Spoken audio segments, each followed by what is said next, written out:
Hello friends, आज हम बात करेंगे कैल्शियम वाली यानी कैल्सिफाइड नली की एंजियोप्लास्टी के बारे में। एंजियोप्लास्टी बेसिकली एक टेक्निक है जिसमें हार्ट की नलियों में अगर कोई ब्लॉकेज होता है तो या कोलेस्ट्रॉल कंटेनिंग कोई ब्लॉकेज होता है तो उसको हम स्टेंट या बलून से खोलते हैं। कभी कभार उम्र दराज पेशेंट में या जिनकी पेशेंट की एज 50-60 से ज़्यादा होती है उन पेशेंट्स की नलियों में एक टेक्निकल प्रॉब्लम हमें ये आ जाता है कि उम्र के साथ नलियों में कैल्शियम जमा होना चालू हो जाता है और जितना ज़्यादा नली में कैल्शियम जमा होता जाता है उतना एंजियोप्लास्टी करना मुश्किल पड़ जाता है। ऐसा इसलिए है क्योंकि बेसिकली स्टेंट जो है वो बहुत पतले मेटल का वायर का मेश होता है, एक वायर का ट्यूब जैसा होता है। ये वायर स्टेंट जब हम दीवार में लगाते हैं तो ये दीवार अगर सॉफ्ट है तो वो इजीली एक्सपैंड कर जाता है और कोलेस्ट्रॉल के ब्लॉकेज को साइड पर कर देता है, तो उसको इतने एक्सपेंशन के लिए अप्रोप्रिएट जगह मिल जाती है। लेकिन कैल्सिफाइड नलियों में क्या होता है कि क्योंकि दीवार में कैल्शियम जमा होने की वजह से वो पत्थर के जैसे हार्ड हो जाती है। अब इन तरह की हार्ड नलियों में अगर हम स्टेंट को डिप्लॉय करने का ट्राई करते हैं तो स्टेंट के डैमेज होने का या फ्रैक्चर होने का चांस हो जाता है और ये स्टेंट के जो पतले पतले वायर के स्ट्रट्स हैं, जो तार हैं, वो पूरी तरह से टूट जाते हैं। और एक चीज़ आपको जानने की ज़रूरत है, अगर स्टेंट का एक स्ट्रट या एक तार का टुकड़ा पोर्शन भी अगर टूट जाता है तो वहाँ पे क्लॉट बनने का चांस कई गुना बढ़ जाता है, रीब्लॉकेज का चांस कई गुना बढ़ जाता है और पेशेंट को उसके बाद बार बार तकलीफ आने का चांस बढ़ जाता है। तो इसलिए कैल्सिफाइड नलियों की एंजियोप्लास्टी टेक्निकली थोड़ा टफ माना जाता है और उसमें रिजल्ट्स कंपेरेटिवली थोड़े कम अच्छे आते हैं अगर हम रूटीन तरीके से एंजियोप्लास्टी करते हैं। बेसिकली जो हम बलून यूज़ करते हैं वो रबर या पीटीएफई जैसे एक मटेरियल होता है, सॉफ्ट प्लास्टिक जैसा मटेरियल होता है, उसको हाई प्रेशर बलून से हम फुलाते हैं तो वो जगह क्रिएट करता है। लेकिन ये बलून भी अगर नली बहुत ज़्यादा हार्ड है तो ये जगह नहीं क्रिएट कर सकता, ये नली को डायलेट नहीं कर सकता। और इसमें अगर हम इस सिंपल बलून टेक्निक से अगर एंजियोप्लास्टी करते हैं तो नली के डैमेज होने का चांस काफ़ी ज़्यादा हो जाता है, बलून कई बार रप्चर भी हो जाता है। तो ऐसे केसेस में रिजल्ट कहीं भी अच्छे नहीं आते और सिंपल एंजियोप्लास्टी ऐसे केस में यूजली सक्सेसफुल नहीं होती है। इस टॉपिक में हम बात करेंगे स्पेशलाइज्ड टेक्निक्स के बारे में, जिस तरह से हम एंजियोप्लास्टी को फैसिलिटेट कर सकते हैं ताकि इन नलियों को अच्छे से खोला जा सके। एक बात आपको समझने की ज़रूरत है कि एंजियोप्लास्टी में कैल्शियम का होना एक बहुत बड़ा डिटरेंट फैक्टर है, जिसकी वजह से काफ़ी ज़्यादा पेशेंट्स को बाईपास सर्जरी के लिए भेजना पड़ता है, जो उसमें एक ओपन हार्ट सर्जरी की जा सकती है। बेसिकली बाईपास सर्जरी में सर्जन को फर्क नहीं पड़ता कि नली हार्ड है कि सॉफ्ट है, उसको ऊपर से ग्राफ्ट करना पड़ता है। हालांकि सर्जरी में भी कॉम्प्लिकेशन रेट अगर कैल्सिफाइड नली का हो, कैल्शियम नली में हो, तो कॉम्प्लिकेशन रेट सर्जरी में भी बढ़ जाता है। लेकिन कंपेरेटिवली एंजियोप्लास्टी के दौरान जितना कैल्शियम से फर्क पड़ता है, सर्जरी के दौरान उतना फर्क नहीं पड़ता। इसलिए बहुत सारे पेशेंट जहाँ पे नलियों में कैल्शियम बहुत ज़्यादा है वहाँ पे पेशेंट को हमें फाइनली सर्जरी के लिए पेशेंट को भेजना पड़ता है। अब आपके लिए ये जानना ज़रूरी है कि टॉपिक कॉमन व्यक्ति के लिए क्यों इंपॉर्टेंट है, क्योंकि आप ये सोचेंगे कि ऑब्वियसली अगर नली में कैल्शियम है या नहीं ये तो कार्डियोलॉजिस्ट डिसाइड करेगा, एंजियोप्लास्टी फीजिबल है या नहीं या कौन सी टेक्निक से फीजिबल है वो तो कार्डियोलॉजिस्ट डिसाइड करेगा। इसमें हमें जानने की क्या ज़रूरत है? बेसिकली आपके लिए ये जानना ज़रूरी है कि उम्र दराज पेशेंट में क्यों एंजियोप्लास्टी टेक्निकली कंपैरेटिवली ज़्यादा डिफिकल्ट होती है, रिजल्ट्स क्यों अच्छे नहीं आते हैं, क्या टेक्निकल कारण होते हैं जिसकी वजह से ये स्पेशल एडवांस रोटा अब्लेशन और आईवीएल जैसी मशीन्स या टेक्निक्स को यूज़ करना पड़ता है। ये जानना कॉमन व्यक्ति के लिए भी ज़रूरी है। At the spur of the moment अगर हम पेशेंट को जब एक्यूट हार्ट अटैक आता है या पेशेंट की कंडीशन खराब होती है तब अगर हम ये सारी चीज़ों को लोगों को समझाते हैं तो वो बहुत ज़्यादा कंफ्यूज हो जाते हैं और उन्हें समझ में नहीं आता, उन्हें ऐसा लगने लगता है कि जो डॉक्टर बोल रहा है उनको समझ में नहीं आ रहा, तब वो सेकेंड ओपिनियन के लिए भागते हैं। तो ये वीडियो का पर्पज़ ये है पब्लिक को एजुकेट करना ताकि वो इन्फॉर्म डिसीजन ले सकें कि उनकी नलियों में कैल्शियम है और उस तरह के क्या टेक्निकल प्रॉब्लम्स है जिसकी वजह से एंजियोप्लास्टी रूटीन एंजियोप्लास्टी से थोड़ा टफ हो सकती है। ज़्यादातर जिन लोगों को नॉलेज नहीं होता वो एक दूसरे पेशेंट से कंपेयर करना चालू कर देते हैं कि उसके पेशेंट में तो एंजियोप्लास्टी 5 मिनट में कंप्लीट हो गई थी, उस दूसरे पेशेंट में तो एंजियोप्लास्टी में स्टेंट में कोई तकलीफ नहीं आई थी, मेरे पेशेंट में क्यों तकलीफ आ रही है। तो ये जानना ज़रूरी है कि हर एंजियोप्लास्टी सेम नहीं होती, हर पेशेंट की एंजियोप्लास्टी में टेक्निकल कंसिडरेशन अलग अलग होते हैं, तो रिजल्ट्स भी कंपेरेटिवली थोड़े फर्क आते हैं। तो इसलिए ये टॉपिक को डिस्कस करना और इसके बारे में जानना आपके लिए ज़रूरी है। अगर नलियों में कैल्शियम सबसे पहले जानते हैं कि ये क्यों होता है। बेसिकली ये कैल्शियम एक डिजेनरेटिव प्रोसेस है जो उम्र के साथ नलियों में धीरे धीरे करके थोड़ा जमा होने लगता है और ये कैल्शियम जो है जो हम खाने पीने में कैल्शियम रखते हैं उससे डायरेक्टली रिलेटेड नहीं है। हाँ, थोड़ा बहुत जो लोग ज़्यादा कैल्शियम या विटामिन डी लेते हैं उसमें इसका चांस बढ़ ज़रूर जाता है, लेकिन ऐसा ज़रूरी नहीं है कि जो लोग कैल्शियम नहीं खा रहे हैं उनकी नलियों में कैल्शियम नहीं होगा और जो लोग कैल्शियम ज़्यादा खा रहे हैं उनकी नली में बहुत ज़्यादा कैल्शियम होगा, ऐसा ज़रूरी नहीं है। डाइटरी कैल्शियम से इसका बहुत ज़्यादा रिलेशन नहीं है। ये बेसिकली एक डिजेनरेटिव प्रोसेस है जिसका कारण कोई क्लियरली डिफाइंड नहीं है। हाँ, जिन लोग को डायबिटीज़ है, किडनी का प्रॉब्लम है, ब्लड प्रेशर का प्रॉब्लम है, ऑक्सीडेटिव स्ट्रेस बहुत ज़्यादा है, इस तरह के पेशेंट में या जिनकी जेनेटिक हिस्ट्री खराब है, उस तरह के पेशेंट में नलियों में कैल्शियम जमा होने का चांस थोड़ा ज़्यादा रहेगा रेगुलर पेशेंट्स के कंपैरिजन में। इस तरह के पेशेंट्स में एंजियोप्लास्टी करना डिफिकल्ट इसलिए भी होता है क्योंकि जो जैसा कि मैंने डिस्कस किया, स्टेंट एक मेटल की जाली होती है। अगर कैल्सीफाइड नली क्योंकि बहुत फ्लेक्सिबल नहीं होती, उसकी इलास्टिसिटी खराब हो जाती है, तो ऐसे केसेस में जब हम स्टेंट को पुश करने की कोशिश करते हैं तो उस दौरान स्टेंट के डैमेज या फ्रैक्चर होने का चांस भी बहुत होता है। और कई बार स्टेंट क्योंकि बलून के ऊपर चिपका हुआ, हल्के से उसको बलून के ऊपर क्रिम्प या चिपकाया जाता है, तो जब अगर हम ज़्यादा फोर्स से अगर स्टेंट को पुश करते हैं, नली में धक्का कर देके स्टेंट को पुश करने की कोशिश करते हैं, तो कई बार ये स्टेंट बलून से अलग होके कहीं और एम्बोलाइज भी हो सकता है। कॉम्प्लिकेशंस ऑफ एंजियोप्लास्टी वाले टॉपिक में मैंने इस बारे में डिटेल में बात की है। इस तरह की कॉम्प्लिकेशंस होने से व्यक्ति की जान जाने का रिस्क भी कई गुना बढ़ जाता है। तो इस तरह के पेशेंट्स में कई बार मल्टीपल छोटे छोटे स्टेंट्स भी यूज़ करने की ज़रूरत पड़ सकती है, क्योंकि लॉन्ग स्टेंट या लंबे स्टेंट्स ऐसे पेशेंट्स में कई बार नली में घुस भी नहीं पाते हैं और पुशिंग के दौरान उसमें डैमेज होने का चांस भी कई गुना बढ़ जाता है। आपको बेसिकली ये समझने की ज़रूरत है कि स्टेंट कई साइजेस में आते हैं। 8 से 10 मिलीमीटर का स्टेंट सबसे छोटा साइज का होता है लंबाई में, और मैक्सिमम जो स्टेंट कोई भी कंपनी मैन्युफैक्चर करती है वो 48 या 54 मिलीमीटर तक का मैन्युफैक्चर करती है। इससे लंबा स्टेंट कोई भी कंपनी नहीं बनाती। इससे ज़्यादा लंबा अगर स्टेंट की ज़रूरत पड़ती है तो हमें एक्स्ट्रा या सेकेंड स्टेंट यूज़ करने की ज़रूरत पड़ती है।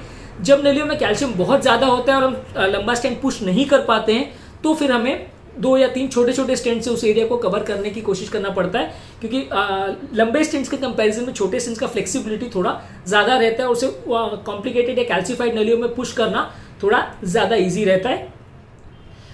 ऐसे पेशेंट्स में अगर हम हाई प्रेशर में अगर स्टेंट को फुलाने की कोशिश करते हैं तो कई बार एक डॉग बोनिंग इफेक्ट भी क्रिएट हो जाता है, जिसमें क्या होता है कि अगर जो एरिया में हमें स्टेंट को फुलाना है या बलून को एक्सपैंड करना है, वो एरिया में बलून प्रॉपर्ली एक्सपैंड नहीं होता है, लेकिन उसके दोनों साइड्स पे बलून ओवर एक्सपैंड हो जाता है, जो कि नली को परफोरेट या रप्चर भी कर सकता है, नली में परमानेंट डैमेज भी क्रिएट हो सकता है, जिसमें जान का खतरा पेशेंट को हो सकता है। इसको डॉग बोनिंग इफेक्ट बोलते हैं। कुत्ते की जो हड्डी होती है वो बीच में पतली होती है, दोनों साइड से चौड़ी होती है, तो वो इफेक्ट क्रिएट हो जाता है। यानी कि जब नली का ब्लॉकेज वाला पोर्शन बहुत ज़्यादा हार्ड हो और वहाँ पे हम स्टेंट या बलून को फुलाने की कोशिश करते हैं, तो वो बीच वाले एरिया में तो प्रॉपर एक्सपैंड नहीं होगा, लेकिन दोनों साइड में वो ओवर एक्सपैंड हो जाएगा और वो ओवर एक्सपेंशन वाले एरिया में वो नली को पूरी तरह डैमेज या परफोरेट भी कर सकता है, जिसमें व्यक्ति की तुरंत जान भी जा सकती है।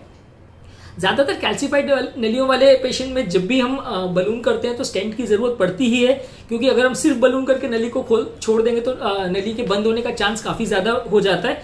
तो ऐसे केसेस में स्टेंटिंग का तो ज़रूरत हर केसेस में होता है, लेकिन स्टेंटिंग करने के बाद भी रीब्लॉकेज का चांस रेगुलर केस से इसमें ज़्यादा होता है।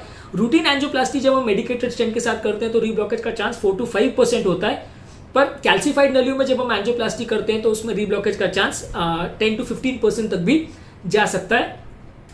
कैल्सीफाइड नलियों में सर्जन भी जब अगर ऑपरेट करते हैं तो उनको भी दिक्कत आती है, क्योंकि बड़ी मेन नली यानी एओर्टा में भी कई बार ऐसे पेशेंट में कैल्सीफाइड प्लाक्स होते हैं, और जब सर्जन इसमें क्लैंपिंग करता है या हार्ट को बंद करने की कोशिश करता है या एओर्टोपल्मोनरी बाईपास मशीन यूज करता है, तो ये छोटे छोटे प्लैक निकल के बॉडी के दूसरी जगह पे जा सकते हैं, ब्रेन की नली और दूसरी पार्ट की नलियों को चोक कर सकते हैं, जिसमें कि पेशेंट को तुरंत लकवा होने का चांस भी बढ़ जाता है। तो कैल्सीफाइड नलियों में एंजियोप्लास्टी करना सर्जन के लिए भी टफ है, और कई बार क्लैंप लगाते के टाइम ऐसी नलियां क्योंकि इलास्टिक नहीं होती, प्रॉपर्ली इनको दबाया नहीं जा सकता, तो ये फट भी सकती हैं। तो कई बार ऐसे पेशेंट्स में एओर्टा यानी मेन नली का रप्चर भी हो सकता है, जिसमें तुरंत जान जा सकती है। तो ऐसा नहीं है कि एंजियोप्लास्टी ही खाली टफ है ऐसे पेशेंट में, ऐसे पेशेंट में सर्जरी के रिजल्ट भी कंपैरेटिवली थोड़े कम अच्छे आते हैं। हालांकि सर्जन को उतनी ज़्यादा तकलीफ नहीं आती जितना कार्डियोलॉजिस्ट को आती है कैल्सीफाइड नलियों को ट्रीट करने में। अब हम बात करेंगे इसकी पैथोफिजियोलॉजी के बारे में।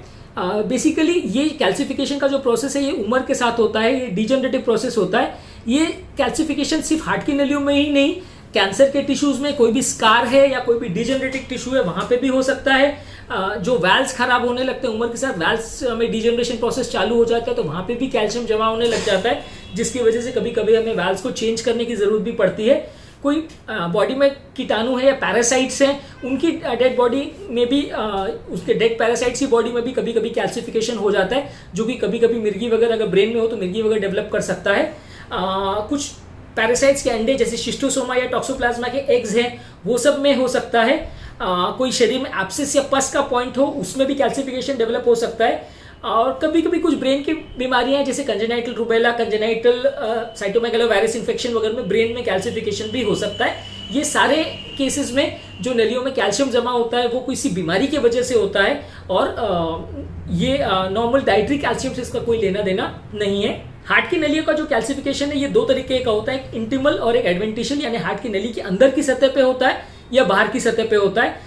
अगर नली का कैल्सिफिकेशन बाहर की सतह पे यानी एडवेंटिशियल कैल्सिफिकेशन है तो स्टेंट में उतना फर्क नहीं पड़ता, हम अंदर की सतह से जब स्टेंट डिप्लॉय करते हैं तो प्रॉब्लम नहीं आती है। पर जिन लोगों को इंटिमल कैल्सिफिकेशन होता है यानी नली के अंदर अगर कैल्शियम हो तो वैसे लोग को ज्यादा प्रॉब्लम आती है और वैसे लोगों में एंजियोप्लास्टी का रिजल्ट कम आता है। हर पेशेंट में ये कैल्सिफिकेशन दोनों जगह पे सेम होगा या बराबर होगा ऐसा जरूरी नहीं है, किसी किसी पॉइंट पे कभी कम कहीं ज्यादा हो सकता है। ज्यादातर पेशेंट के लिए इंटिमल कैल्सिफिकेशन ज्यादा डेंजरस है एडवेंटिशियल कैल्सिफिकेशन के कंपैरिजन में। ये कैल्सिफिकेशन ज्यादातर उम्र दराज पेशेंट यानी 60-70 की एज के बाद ही देखने मिलता है। जितनी ज्यादा उम्र बढ़ते जाती है उतना कैल्सिफिकेशन का रिस्क भी बढ़ते जाता है। यंग पेशेंट्स में ये देखा जा सकता है लेकिन इसका चांस कंपैरेटिवली काफी कम होता है। जिन लोगों को जेनेटिक हिस्ट्री है या स्पेसिफिक टेंडेंसी है या मल्टीपल रिस्क फैक्टर्स है जैसे कि डायबिटीज, हाइपरटेंशन, लाइफ स्ट्रेस, इस तरह की प्रॉब्लम्स अगर है वैसे लोगों में थोड़ा कंपैरेटिवली रिस्क ज्यादा रहता है। इसको कम करने के लिए कोई दवा नहीं आती या कोई ऐसे थेरेपी नहीं आती जिससे हम कैल्सिफिकेशन की टेंडेंसी को कम कर सकते हैं या एग्जिस्टिंग कैल्सिफिकेशन जो अगर नली में हो गया है उसको कम कर सके, वैसा पॉसिबल नहीं है। हर व्यक्ति जो 60-70-80 उम्र में पहुंच गया सबको ऐसा होता है ऐसा जरूरी नहीं है। मैंने इवन 90+ वाले पेशेंट्स में भी एंजियोप्लास्टी की है, कई बार वो उनकी नलियां भी बिल्कुल क्लीन होती है, बिल्कुल कैल्शियम नहीं होता, ऐसा भी होता है। और कई बार बहुत यंग पेशेंट्स में भी देखने को मिलता है, 20-30 साल की एज में भी कैल्सिफिकेशन देखने मिलता है। तो ऐसा जरूरी नहीं है कि कैल्सिफिकेशन उम्र दराज पेशेंट में सब में देखने को मिलेगा कंपैरेटिवली, लेकिन चांसेस उम्र वाले पेशेंट में थोड़ा ज्यादा रहते हैं। कैल्शियम लेने से इस पे कोई ज्यादा फर्क सिग्निफिकेंट नहीं पड़ता, हाँ थोड़ा रिस्क बढ़ जाता है। जिन लोग को विटामिन के का डेफिशिएंसी होता है उनमें भी थोड़ा कैल्सिफिकेशन होने का चांस है। हालांकि ये ऐसी कोई बड़ी स्टडी नहीं है जो शो करती है कि विटामिन के लेने से और विटामिन डी इंटेक को कम करने से कैल्सिफिकेशन का चांस कम किया जा सकता है, पर ऐसा कुछ लोग का मानना है कि शायद इससे थोड़ा फर्क पड़ सकता है। इसको कम करने के लिए मेडिसिन बहुत ज्यादा नहीं आती, हाँ बेसिकली आप बीपी, शुगर को या ऑक्सीडेटिव स्ट्रेस को कम कर सकते हो, मे बी उससे कैल्सिफिकेशन भी थोड़ा कम हो सकता है। कोलेस्ट्रॉल कम करने की दवा स्टैटिन्स वगैरह जो है वो ऑक्सीडेटिव स्ट्रेस फैक्टर्स को कम करती हैं, तो इससे थोड़ा कैल्सिफिकेशन कम हो सकता है, पर दिस डज नॉट गारंटी कि ऐसा हर केस में होगा।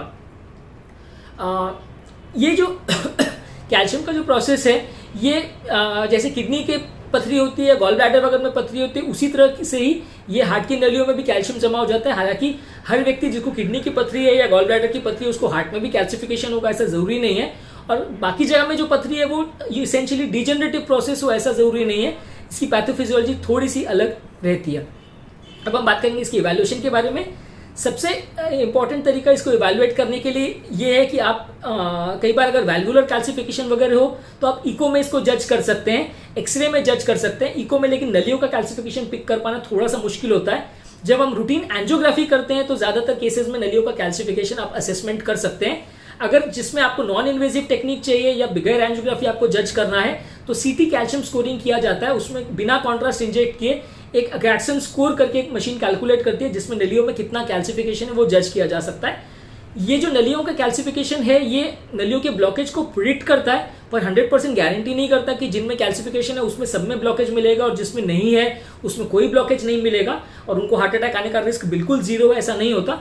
हाँ, जिनको कैल्सिफिकेशन ज्यादा है इसका मतलब नलियों में थोड़ा डिजेनरेटिव प्रोसेस ऑलरेडी चालू हो गया है, तो वैसे लोगों को ब्लॉकेजेस होने का चांस कंपेरेटिवली ज्यादा होता है। पर सिर्फ सीटी कैल्शियम स्कोरिंग अगर हम करते हैं तो उसका प्रेडिक्टिव वैल्यू सीटी एंजियो के कंपैरिजन से कम रहता है क्योंकि उसमें कॉन्ट्रास्ट इंजेक्ट नहीं करते, और कंपैरेटिवली रेगुलर एंजियो के कंपैरिजन में भी थोड़ा सा उसका प्रेडिक्टिव वैल्यू कम रहता है। इसको जज करने के लिए इंट्रावैस्कुलर अल्ट्रासाउंड करके एक और डिवाइस आती है। इसमें हार्ट की नलियों के अंदर एक स्पेशली डिजाइन अल्ट्रासाउंड का प्रोब होता है जो हम हार्ट की नली में इंसर्ट करते हैं। जैसे छाती के ऊपर हम अल्ट्रासाउंड या पेट के ऊपर हम अल्ट्रासाउंड करते हैं वो बड़े प्रोब से होता है। एक स्पेशली डिजाइन प्रोब आईवेस के लिए आता है, यानी इंट्रावैस्कुलर अल्ट्रासाउंड के लिए। ये हार्ट की नली को जो एंजियोप्लास्टी का जो कैथेटर होता है या वायर होता है उसी से हम हार्ट की नलियों में पास करते हैं, और ये हार्ट की नलियों में जो कैल्शियम वाला एरिया है उसको जज करके हमें बता सकता है कि कैल्शियम इंटरनल है, एक्सटर्नल है, कितना डिग्रीज में कैल्सिफिकेशन है, कितना ज्यादा थिकनेस है कैल्शियम का, ये हमें जज करके बता सकता है। तो एंजियोप्लास्टी को हम इससे थोड़ा ज्यादा बेटर वे में मैनेज कर सकते हैं और ज्यादा टेक्निक्स को पहले से प्लान करके इसको किया जा सकता है।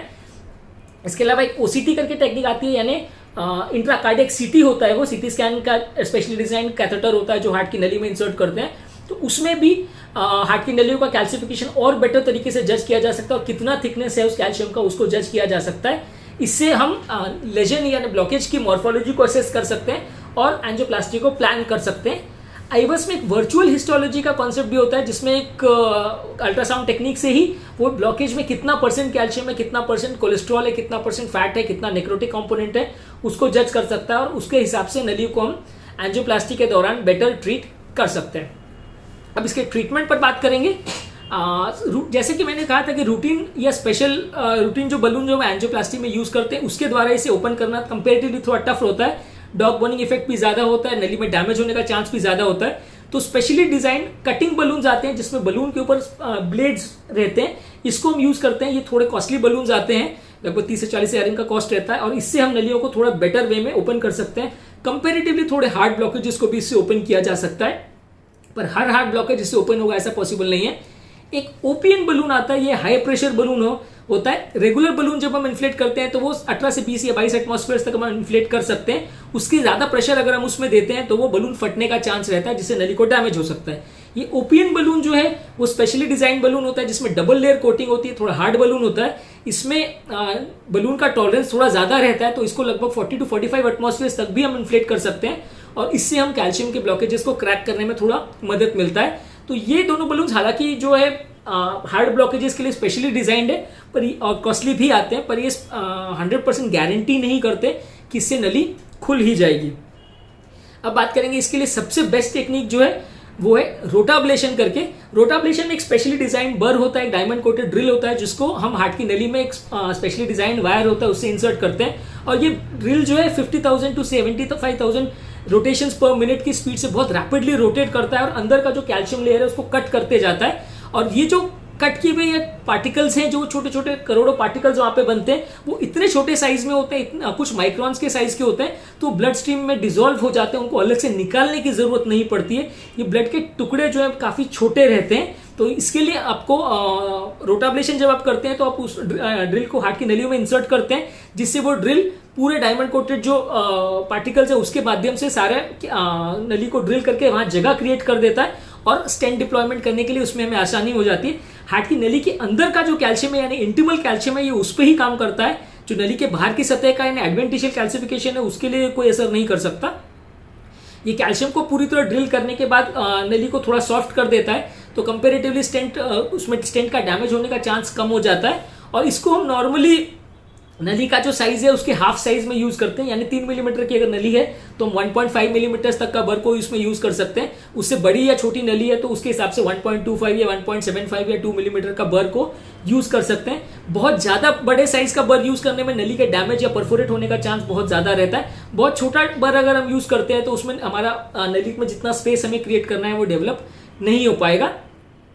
ये रोटाब्लेशन का प्रोसीजर थोड़ा सा रिस्की है क्योंकि बहुत हाई स्पीड में क्योंकि ड्रिल रोटेट करती है, और अगर ड्रिल थोड़ा बहुत भी इधर उधर चली गई या मूवमेंट इसका कंट्रोल वे में नहीं हुआ तो नली को डैमेज या परफोरेट भी कर सकता है, जिसमें व्यक्ति की जान का खतरा भी हो सकता है। और कई बार नली को क्योंकि बहुत रैपिडली रोटेट करता है तो नली को थोड़ा ओवर हीट भी कर देता है, जिसकी वजह से नली का फ्लो कुछ देर के लिए रिस्ट्रिक्ट हो सकता है, कुछ देर के नो रिफ्लो डेवलप हो सकता है, तो इसमें व्यक्ति की जान का थोड़ा खतरा हो सकता है। जो टेढ़ी मेढ़ी नलियां हैं या पतले साइज की नलियां हैं उसमें इसमें रिस्क रोटाब्लेशन में काफी ज्यादा होता है। जो चौड़ी नलियां हैं या स्ट्रेट नलियां हैं उसका रिस्क रोटाब्लेशन का रिस्क उन पेशेंट्स में थोड़ा कम रहता है। जिन लोगों को मल्टीपल नलियों का ब्लॉकेजेस है, मल्टीपल साइट में कैल्सिफिकेशन है, वहां पे कंपेरेटिवली रिस्क ऑब्वियसली ज्यादा होगा। जहां पे एक आध दो जगह पे ही कैल्शियम है वहां कंपेरेटिवली रिस्क थोड़ा कम होगा। रोटाब्लेशन गाइडेड एंजियोप्लास्टी करने से भी स्टेंट के रिजल्ट्स ऑब्वियसली बेटर आते हैं, स्टेंट डिप्लॉयमेंट ज्यादा इजी हो जाता है, लेकिन 100% ये गारंटी नहीं करता कि इसमें रिजल्ट परफेक्ट आ ही जाएगा। रीस्टेनोसिस का रेट या स्टेंट डालने के बाद भी रीब्लॉकेज का रेट कई बार ज्यादा होता है। कई बार सिर्फ रोटाब्लेशन करने के बाद भी नली प्रॉपरली नहीं खुलती है और उसके बाद हमें वापस वो कटिंग बलून्स या ओपीएन बलून्स को यूज करके नली को और क्रैक करना पड़ता है ताकि स्टेंट डिप्लॉयमेंट करने के लिए अप्रोप्रिएट जगह बन सके, क्योंकि रोटाब्लेशन नली का खाली हाफ एरिया को ही अब्लेट कर सकता है, पूरी की पूरी नली को चौड़ा नहीं कर सकता। तो इसलिए रोटाब्लेशन के बाद भी कई बार हायर बलून्स या कटिंग बलून्स को यूज करना पड़ सकता है। पर हाँ, जो प्रोसीजर में नलियों में कैल्शियम बहुत ज्यादा है वहां रोटाब्लेशन का बगैर एंजियोप्लास्टी सिंपल बलून से कर पाना पॉसिबल नहीं होता। वैसे केस में अगर एंजियोप्लास्टी करनी है और बाईपास पॉसिबल नहीं है तो यही एकमात्र तरीका है मोस्टली इसको करने के लिए। ज्यादातर ये इंटीमल कैल्सिफिकेशन पे वर्क करता है और बहुत माइल्ड अगर कैल्सिफिकेशन हो या बहुत थोड़ा कैल्सिफिकेशन हो तो उसके लिए ये वर्क नहीं करता। जहाँ सीवियर एक्सटेंसिव कैल्सिफिकेशन हो, जहाँ रूटीन टेक्निक से नहीं किया जा सकता एंजियोप्लास्टी, वहीं पर इसको करना चाहिए। रोटाब्लेशन अगर फेल होता है तो उसके बियॉन्ड कुछ और टेक्निक्स है जिसके बारे में हम आगे बात करेंगे। अक्यूट हार्ट अटैक के सेटिंग्स में रोटाब्लेशन नहीं यूज करना चाहिए क्योंकि इस समय में हार्ट थोड़ा ज्यादा सेंसिटिव होता है और ये जो छोटे छोटे पार्टिकल्स बनते हैं हार्ट के, उस समय कई बार हार्ट की नली के फ्लो को ज्यादा देर तक ऑब्स्ट्रक्ट कर सकते हैं और ऐसे में जान का रिस्क बढ़ जाता है। इसलिए यूजली अक्यूट हार्ट अटैक के सेटिंग्स में रोटाब्लेशन मना किया जाता है, कॉन्ट्राइंडिकेटेड है। कभी कभी रोटाब्लेशन करने के दौरान भी थोड़ा माइनर हार्ट अटैक आ सकता है, पर ये यूजली उतना डेंजरस नहीं होता। अगर मल्टीपल नलियों में ब्लॉकेजेस है तो ऑब्वियसली इसका रिस्क थोड़ा ज्यादा रहता है। कभी कभी स्टेंट में जब रीब्लॉकेज होता है या इंस्टेंट रीस्टेनोसिस होता है, यानी कि पहले के लगाए हुए स्टेंट में अगर रीब्लॉकेज डेवलप हो रहा है, वैसे केसेस में भी रोटाब्लेशन को यूज किया जा सकता है। क्योंकि अगर नलियों के बीच में जो प्लाक या कोलेस्ट्रॉल डैमेज, कोलेस्ट्रॉल जो जमा हो गया, अगर वो बहुत ज्यादा हार्ड है और रेगुलर बलून टेक्निक से ओपन नहीं हो रहा है तो उसको ड्रिल करके हम ओपन कर सकते हैं ताकि फ्रेश स्टेंट जो हम वहां पे डिप्लॉय करना है उसके लिए थोड़ी मदद मिल सके। यूजली रोटाब्लेशन का कॉस्ट अराउंड 80,000 to 1 लाख के आसपास होता है और ये टेक्निक हमारे पास अवेलेबल है, हम रूटीनली इसको यूज कर रहे हैं। कॉम्प्लिकेटेड केसेस में ही इसको करने में, कैल्सिफाइड नलियों को इसको यूज करने में, इस टेक्निक को यूज करने से थोड़ी इसमें मदद मिलती है। इसके अलावा जब रोटाब्लेशन फेल होता है तो एक एडवांस टेक्निक है जिसको लेजर गाइडेड एंजियोप्लास्टी बोलते हैं। कई लोग ये कंफ्यूज करते हैं कि लेजर गाइडेड में क्या स्टेंट यूज नहीं करना पड़ेगा या रूटीन केसेस में लेजर क्यों नहीं यूज कर सकते। ऑब्वियसली लेजर गाइडेड एंजियोप्लास्टी थोड़ा अंडर रिसर्च टूल ही है, काफी कॉस्टली कैथेटर और मशीन आती है, तो इंडिया में बहुत कम सेंटर्स में ये अवेलेबल है। और ये एक्सट्रीम केसेस में जहाँ कैल्सिफिकेशन बहुत ज्यादा है और रोटाब्लेशन या किसी भी चीज को रिस्पॉन्ड नहीं कर रहा है या बहुत ज्यादा कैल्शियम अगर नली में है जिसको रोटाब्लेशन से पॉसिबल नहीं है ट्रीटमेंट करना, वहां पे इसको यूज कर सकते हैं। इसमें भी वही नली के डैमेज होने का और स्टेंट के रिब्लॉकेज होने का या परफोरेशन नली में होने का थोड़ा रिस्क कंपैरेटिवली रोटाब्लेशन जैसा ही है। लेकिन हाँ, ये एडवांस टेक्निक है और जहाँ पे रोटाब्लेशन फेल होता है वहां पे इसको यूज कर सकते हैं। थोड़ा कॉस्ट इसका ज्यादा है, यूजली इसको यूज करने में लगभग 4 से 5 लाख जैसा खर्चा आता है। इसके अलावा इंट्रावैस्कुलर लिथोट्रिप्सी करके एक टेक्निक है जिसमें जैसे कि एक इंट्रावैस्कुलर अल्ट्रासाउंड से हम किडनी के पत्थर को तोड़ के किडनी में यूरिन का फ्लो एस्टैब्लिश करते हैं, वैसे ही एक हार्ट की नली के लिए स्पेशली डिजाइन अल्ट्रासाउंड का बलून आता है जिसमें बलून के ऊपर एक डिवाइसेस लगे रहते हैं जो कि हार्ट के अंदर अल्ट्रासाउंड के शॉक पल्सेस को डिलीवर करते हैं और ये काफी स्ट्रांग रहते हैं। इसलिए ये हार्ट की नली में कितना भी कैल्शियम हो तो उसमें क्रैक डेवलप कर सकते हैं ताकि फर्दर आपका एंजियोप्लास्टी उसमें फैसिलिटेट हो सकता है। पर अकेले सिर्फ इंट्रावैस्कुलर लिथोट्रिप्सी करने से पूरी नली खुल जाएगी ऐसा 100% गारंटी नहीं होता। कई बार ये सारे टेक्निक्स को हमको मिक्स एंड मैच करना पड़ता है कि रोटा के साथ आईवीएल कर रहे हैं, कि रोटा के साथ लेजर कर रहे हैं, कि आईवीएल के साथ बाद में रोटा और कटिंग बलून यूज कर रहे हैं। इस तरह के mix and match combinations use करने पड़ते हैं। इंट्रावैस्कुलर लिथोट्रिप्सी करना बहुत ज्यादा आसान है, बलून स्पेशली डिजाइन आता है और ज्यादातर काम वो बलून खुद ही कर लेता है, तो इसलिए बहुत सिंपल है इसको यूज करना। पर ओनली कंसर्न इसमें यह है कि काफी कॉस्टली बलून आता है। एज ऑफ नाउ ये बलून का कॉस्ट 4 to 5 लाख जैसा है और पूरा प्रोसीजर को करने का एडिशनल कॉस्ट रूटीन एंजियोप्लास्टी के बियॉन्ड जो एडिशनल कॉस्ट है वो 4 to 5 लाख जैसा हो जाता है। तो ये रूटीन केसेस में नहीं यूज कर सकते। जहां पे रूटीन टेक्निक से एंजियोप्लास्टी फीजिबल नहीं है वहां पे इन स्पेशली डिजाइन टेक्निक्स को हम यूज कर सकते हैं। लास्ट में हम फिर से बात करेंगे कि टॉपिक कॉमन लोगों के लिए इंपॉर्टेंट क्यों है। बेसिकली ये एक पब्लिक एजुकेशन वीडियो है, ये आपको अवेयर करने के लिए कि नलियों में जहाँ कैल्शियम होता है वहाँ किस तरह के ऑप्शंस होते हैं और वहाँ रूटीन एंजियोप्लास्टी करना क्यों पॉसिबल नहीं है और वहाँ रूटीन टेक्निक से हम एंजियोप्लास्टी करते हैं तो किस तरह की प्रॉब्लम्स आ सकती है, क्यों रिजल्ट्स अच्छे नहीं आते और इसमें क्या ऑप्शंस अवेलेबल है, इस बारे में हमने डिस्कशन किया। सारे ऑप्शंस में क्या क्या प्लसेस एंड माइनसेस हैं और क्या कॉस्ट है इनके, ये भी हमने डिस्कस किया। और क्यों हम हर रूटीन केसेस में इन टेक्निक्स को नहीं यूज कर सकते या नहीं करना चाहिए उस बारे में भी हमने बात की। बेसिकली पर्पस ये है ताकि जिन लोगों को इस तरह की नलियों में कैल्शियम की बीमारी है या जिन लोग का एंजियोप्लास्टी हुआ है उनको इस बारे में जानना जरूरी है, ताकि सडनली अगर जब वो हॉस्पिटल में पहुंचते हैं उनको ये बताया जाता है कि इनको एंजियोप्लास्टी टफ होने वाला है क्योंकि नलियों में कैल्शियम है, तो वो सडनली कंफ्यूज ना हो जाए और उनको ऐसा ना हो कि कुछ भी ना पता हो उसके बारे में। तो ये वीडियो के माध्यम से हमारा पर्पस ये है कि इसको ये बारे में आपको एजुकेट करना। अगर आपको हमारे कॉन्सेप्ट पसंद आता है तो हमारे चैनल को लाइक कीजिए और इस चैनल के कंटेंट को आप अपने फ्रेंड्स और रिलेटिव्स के साथ शेयर कर सकते हैं।